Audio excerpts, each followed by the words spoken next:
Hey, what's up guys? It's Lucas and you're watching Fine Tuning. I'm going to be undertaking a new project and I thought I might bring you guys along for the ride for a couple of reasons. One of which, if you're like me and you're nerdy, you might find this entertaining.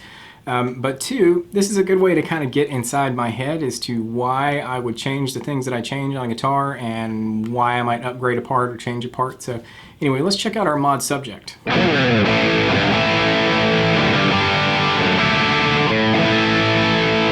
Okay, here it is. This is my 2020 Charvel Pro-Mod San Dimas in this beautiful shell pink color. This was my sort of gift to myself for my 31st birthday. And I really like this guitar and I think it's got a lot of potential, but I am also extremely tweaky and I'm really picky about certain things, and so naturally I have to mod things. In fact, it's called a Pro Mod, right?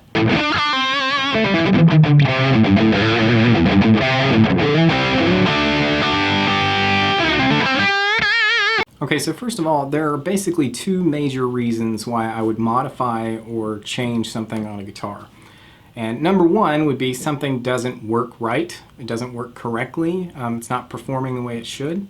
Or two, the guitar is not capable of doing something in its current state that I want it to be able to do. So either I want to fix something or I want to improve something, add something, right?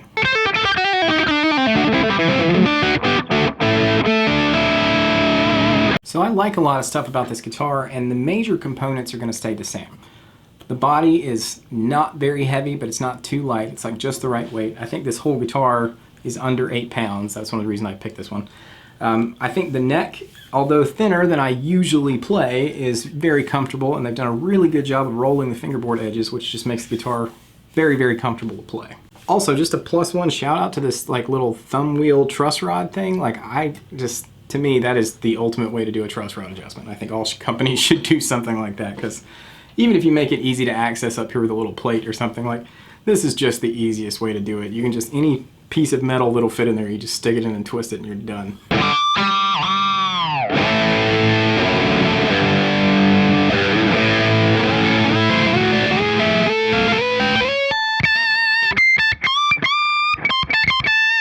Alright, so let's break down the things that I want to do to this guitar to bring it up to what I would consider to be like a perfect specification for me as a player. Everybody's tastes are different. This is just the stuff that's important to me. So there's only really one main thing with the guitar that's like wrong, that is something that needs to be actually fixed, and it's not something I just want to improve or change, and that's the frets. So if you watched my demo video of this guitar, you might have noticed that I was getting some fret buzz around the 9th fret. You can probably hear that it's substantially better now, and that is because I just took my fret hammer and found the frets that seemed a little high to me and just smacked on them a couple times to make sure they were good and seated. And that did definitely help. That was for sure part of the problem. But they could be better still. So I'm going to do a fret level and dress on this guitar because I think, one, these are like huge jumbo frets. I've got tons of material to work with. And I think that's kind of quintessential to this kind of guitar, is to be able to get a really low action. And if you have frets that are not like perfectly level, you can't get that super like just gliding low action. So that's the thing that I'm going to like fix, would be the frets. Okay, next let's talk about things that I'd like to kind of improve for the sake of performance in terms of my particular playing style. So as you might know, a Floyd Rose, the way that this is set up with the routing, is a floating tremolo. So a floating tremolo just means that the tremolo is floating on the balance of the string tension and the spring tension back here. There's a plate on it, but there's springs back there. So what that means is that the guitar is in tune. You can play a chord and it's in tune. That means I can pull up on the tremolo, or I can push down on the tremolo. Now I like floating trems.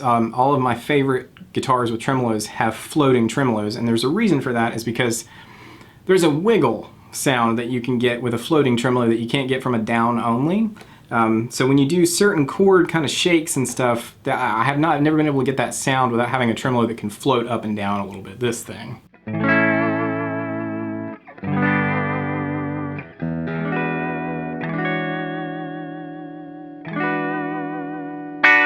However, there is an inherent downside to floating tremolos, because as you change the tension on a string by doing something like, for instance, bending the string, it changes the tension on the rest of the strings too, and therefore knocks those strings out of tune until you release that tension. So for instance, if I was to just play the low E string and then like pull on the A string, you'll hear the low E string will dip in pitch.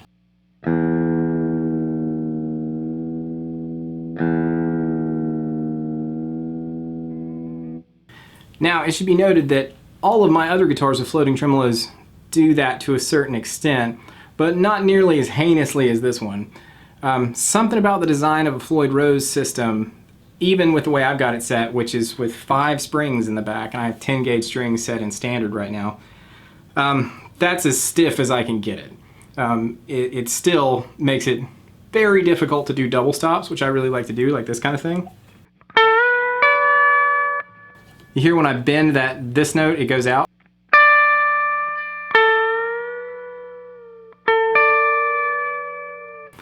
And that to me is just not pleasing, because I like to be able to do double stop, like almost like country type bends.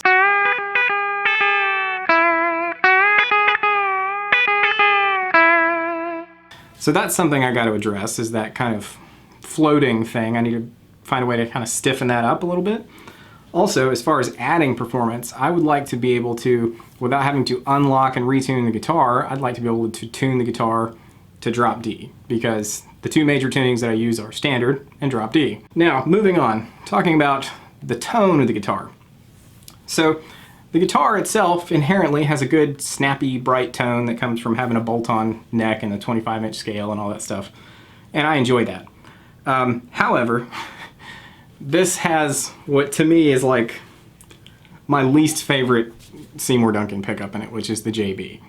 And I've tried this pickup in like, I don't know, 50 different guitars. Some mine, some not mine. And I just can never get on with it. It's just so hot. It's like 16.5K, and it's got so much bass, and it's like kind of a flubby bass, and I just can't get a good sound out of it. It's just not for me. I know a ton of people like it, but I just don't care for the JB. The 59, not too bad, but if I'm gonna change this pickup, I might as well go ahead and change this pickup to something that I like just as much. So that's one thing I'm gonna do, change the pickups to something that I prefer. You have probably guessed, those are gonna be Planet Tone pickups. Duh. Okay, so then we have the switching system. Now, I think this is a pretty ingenious switching system, what they've done here, where you have the bridge pickup, and then when you put it in the middle, you have the inside 2 coils, then the neck pickup, but then when you pull this, now you have bridge pickup split, outside coils, neck pickup split. That in itself is a pretty good switching system, I think. And then the tone pot on this one is one of those no-load tone pots, so like when you roll it all the way up, it clicks, and at that point it's basically bypassed the tone knob from the circuit. So here's my issues with those. One, this is just personal preference stuff, I don't like to have push-pull pots on the volume control, because I work my volume control so much that even just moving it up and down just a little bit is like a real game changer for me. That kind of throws everything off. So I don't like that. So I don't like having the push-pull there. That's one thing. The big one for me is the switch. I mentioned this again in my review of the guitar. When I go to the middle position from like the bridge or the neck, there's an audible drop in volume, like it just cuts the signal out temporarily.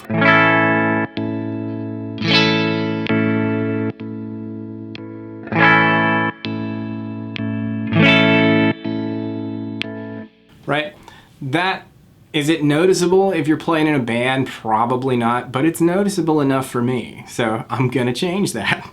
So probably what I think I will do is do something similar as far as like being able to get all the different combinations of pickups, but I'm gonna have the pickups that I prefer, and I'm gonna replace these with just standard, like, 500K volume and tone pots, and then I'm gonna add a couple, I think probably I've got the room to add a couple little mini toggle switches. And then what I'm gonna do with those is the same thing that I've done on a bunch of guitars, which is the Seymour Duncan P-Rails wiring. So what that allows you to do is, depending on the combination of the switches, you can get the humbuckers in series humbucking, you can get them in parallel humbucking, you can get the outside coils, or you can get the inside coils. So that gives you like a ton of options to work with, and if you have a good set of pickups like the Planet Tones that I'm going to put in here, they're all good sounds. I should mention too, before I move on, this is a 1000 series Floyd, so it's a licensed Floyd that's essentially made the same way as the regular kind of original made in Germany Schaller Floyd Rose, but it's made in Korea and that keeps the cost down.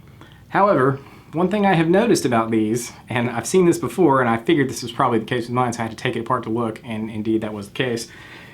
The chrome plating that they use on this particular Floyd is not as durable as the chrome plating that they use on the full Floyd. At least that would be my assessment, because I know how to adjust and set these up. I know that you can't just mess with the action without relieving the tension on the strings first. Like you kind of have to like detune the guitar if you want to adjust the action. I know that.